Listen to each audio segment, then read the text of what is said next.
Israel Iran जंग में दोनों देशों का जीत का दावा देखने को मिला है। जंग में इजराइल की ऐतिहासिक जीत हुई है। नेतन्याहू ने कहा ये जीत पीढ़ियों तक याद रखी जाएगी। हमारी दहाड़ से तेहरान हिल गया, नेतन्याहू ने कहा। और सीज फायर के बाद बोले ईरानी विदेश मंत्री अब्बास अरागची न्यूक्लियर प्रोग्राम बंद नहीं करेंगे। वैज्ञानिकों ने बलिदान दिए हैं और तेहरान में विक्ट्री सेलिब्रेशन प्रोग्राम भी किया गया आयोजित। ये बड़ी खबर है जो इस बीच सामने आ रही है। इजराइल ईरान के बीच जंग के 12वें दिन यानी कि मंगलवार को सीज फायर हो गया और दोनों देशों ने इस जंग में अपनी जीत का दावा किया है। इजरायली पीएम बेंजामिन नेतन्याहू ने कहा कि ईरान के खिलाफ इजराइल ने ऐतिहासिक जीत हासिल की है, ये पीढ़ियों तक याद रखी जाएगी। उन्होंने कहा कि हम शेर की तरह उठे और हमारी दहाड़ ने तेहरान को हिला दिया। दूसरी तरफ ईरानी विदेश मंत्री अब्बास अरागची ने कहा कि उनका देश न्यूक्लियर प्रोग्राम बंद नहीं करेगा। उन्होंने कहा कि हमने इस तकनीक को हासिल करने के लिए बहुत मेहनत की है, हमारे वैज्ञानिकों ने बलिदान दिए हैं। और ईरान की राजधानी तेहरान में कल विक्ट्री सेलिब्रेशन प्रोग्राम भी आयोजित किया गया। बता दें कि अमेरिकी राष्ट्रपति डोनाल्ड ट्रंप के सबसे पहले मंगलवार तड़के सुबह 3:30 बजे सोशल मीडिया पोस्ट के जरिए दोनों देशों में सीज फायर की जानकारी दी थी। तो कुछ तस्वीरें विक्ट्री सेलिब्रेशन किस तरीके से यहाँ पर किया गया, तस्वीरों में देख सकते हैं आप। तेहरान में विक्ट्री सेलिब्रेशन किया गया है और ईरान ने इस जंग को जीतने का दावा किया। ईरान ने कहा कि ये जंग हमने जीत ली है, एक ऐतिहासिक जीत है ये, जिसे सदियों तक याद रखा जाएगा। तो ईरान ने जंग जीतने का दावा किया तो दूसरी ओर इजराइल भी यही दावा करता हुआ नजर आया। इजराइल के द्वारा भी यही दावा किया गया कि हमने ये जंग जीत ली है। ईरान ने जंग जीतने का दावा किया और तेहरान में विक्ट्री सेलिब्रेशन भी की गई है।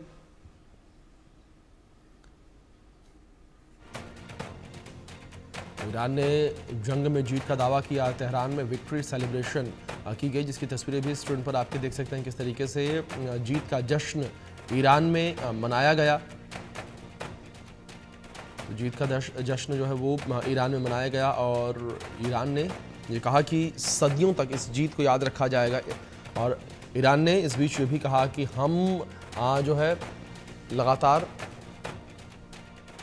इस बीच ये बड़ी खबर निकलकर सामने आ रही है जहां ट्रंप को नोबेल देने के लिए अमेरिकी सांसद का प्रस्ताव सामने आया है। नोबेल शांति पुरस्कार के लिए नामांकित किया गया है। ट्रंप की भूमिका को असाधारण और ऐतिहासिक बताया और कहा कि ट्रंप ने ईरान को परमाणु हथियार हासिल करने से रोका है। साहसी लीडरशिप ने असंभव लगने वाला युद्ध विराम करवाया। ये बड़ी खबर, एक बार फिर से डोनाल्ड ट्रंप को नोबेल शांति पुरस्कार के लिए नामित किया गया है। अमेरिका के राष्ट्रपति ट्रंप को नोबेल शांति पुरस्कार के लिए नामित किया गया है। रिपब्लिकन पार्टी के सांसद बडी कार्टर ने यह प्रस्ताव नोबेल समिति को भेजते हुए ट्रंप की भूमिका को असाधारण और ऐतिहासिक बताया। और कार्टर ने अपने पत्र में लिखा कि ट्रंप ने न सिर्फ सीज फायर और ईरान के बीच 12 दिन के युद्ध को खत्म कराया, बल्कि ईरान को परमाणु हथियार हासिल करने से भी रोका है।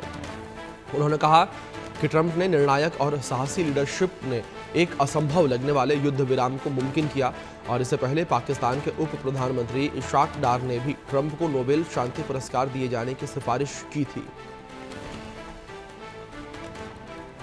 तो ट्रंप को एक बार फिर से नोबेल दिया जाए, ये मांग उठती हुई नजर आई और इस बार खुद अमेरिका के ही एक सांसद ने ये पत्र लिखकर मांग की है कि नोबेल शांति पुरस्कार डोनाल्ड ट्रंप को दिया जाए।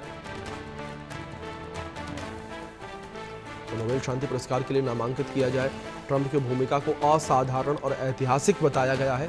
ये कहा गया कि जो ट्रंप की भूमिका है वो असाधारण है, ऐतिहासिक है। इस बीच हमारे सहयोगी आदित्य बधावन जुड़ गए हैं, रुक करेंगे उनका अपडेट्स के लिए। आदित्य, जिस तरीके से बड़ी खबर ये निकलकर सामने आई है जहां इससे पहले पाकिस्तान के द्वारा ये कहा गया कि डोनाल्ड ट्रंप को नोबेल शांति पुरस्कार मिलना चाहिए, अब दूसरी ओर अमेरिका के ही सांसद जो है पत्र लिखते हैं। जी बिल्कुल, अगर हम देखेंगे तो कहीं ना कहीं जो है ट्रंप ने ये चीज बोली, स्टेटमेंट ऐसी दी कि पाकिस्तान को मेरे को नॉमिनेट करना चाहिए नोबेल पुरस्कार के लिए। लेकिन उसके बाद ऐसी भी स्टेटमेंट्स आई कि पाकिस्तान जो है कहीं ना कहीं कंडेम करा है पाकिस्तान ने ये जो स्ट्राइक्स अमेरिका ने करी ईरान की 3 न्यूक्लियर साइट्स पे। तो ऐसे में देखा जाता है कि पाकिस्तान की किस तरह की दोहरी नीति निकल के सामने आती है। पाकिस्तान जानती, दुनिया जानती है, पाकिस्तान हम हमेशा से ही दोगला रहा है।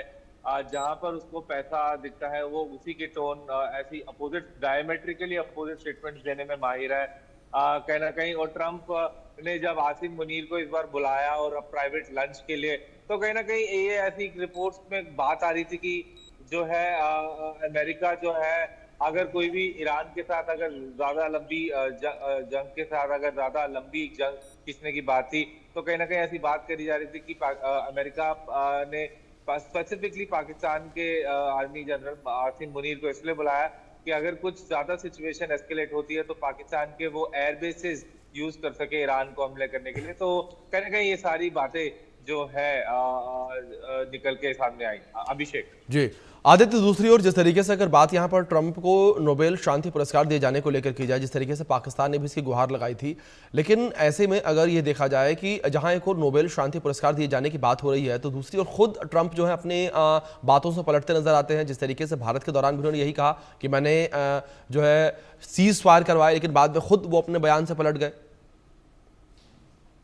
जी बिल्कुल अभिषेक, हम देखते आ रहे हैं जब से ट्रम्प जो है अब राष्ट्रपति बने हैं अमेरिका के दूसरी बार, वो इस तरह की डायमेट्रिकली अपोजिट स्टेटमेंट्स देते हैं, इनकंसिस्टेंट स्टेटमेंट्स देते हैं। पहले बोलते हैं कि मैंने श्रेय लेते हैं कि मैंने सीज फायर करवाई, मैंने युद्ध रुकवाया, उसके बाद कुछ और दूसरी बातें बोलती हैं। तो कल भी जैसे बातें सामने आई, पहले ये बोला कि ईरान और इजराइल में उन्होंने जो है सीज फायर कराई, उसके बाद थोड़ी देर टाइम बाद ये बात आया कि मैं खुश नहीं हूँ दोनों ईरान और इजराइल से, दोनों जो है सीज फायर करवाने के बाद भी आपस में एक दूसरे पर अटैक कर रहे हैं। तो कहीं ना कहीं जो है इनकंसिस्टेंसी उनकी स्टेटमेंट्स में दिखती आई है। अगर हम बात करें, और कुछ ना कुछ इस समय बात है कि कहीं ना कहीं जो रिपब्लिकन्स हैं और जो डेमोक्रेट्स तो हैं, और रिपब्लिकन्स भी उनके खिलाफ हैं। और एक डेमोक्रेट्स ने तो ये बोला भी है कि बिना कांग्रेस के अप्रूवल के इस तरह का हमला नहीं करा जाना चाहिए था। और ये जो है ग्राउंड्स,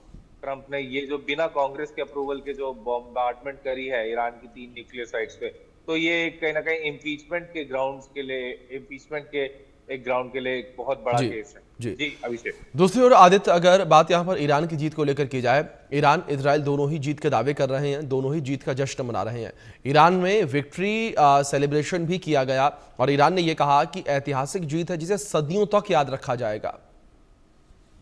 जी बिल्कुल अभिषेक, जैसे ही जो है ईरान ने मिसाइल दागी अमेरिकन बेस पे, अल उदैद बेस हो और जो बगदाद में अमेरिकन बेसेस हो, वहां मिसाइल, हालांकि वो सारी मिसाइल्स जो है इंटरसेप्ट हुई, कोई भी मिसाइल जो है अमेरिकन बेस जो मिडिल ईस्ट में है उसको नहीं लगी। लेकिन जैसे ही ईरान ने जब ये मिसाइल्स लॉन्च करी, तो एक जश्न की तस्वीरें आई ईरान की तरफ, ईरान में, कि लोग खुशियां मना रहे थे कि, और ईरान स्टेट मीडिया की भी ये स्टेटमेंट आई कि अमेरिका को फोर्सेबली जो है सीज फायर करना पड़ा जब उनके एयर बेसिस पर जो है हमला करा ईरान ने मिसाइल के थ्रू। तो कहीं ना कहीं ये सारी स्टेटमेंट्स दिखाती हैं कि किस तरीके से ये सारी चीजों को अंजाम दिया गया। अभिषेक।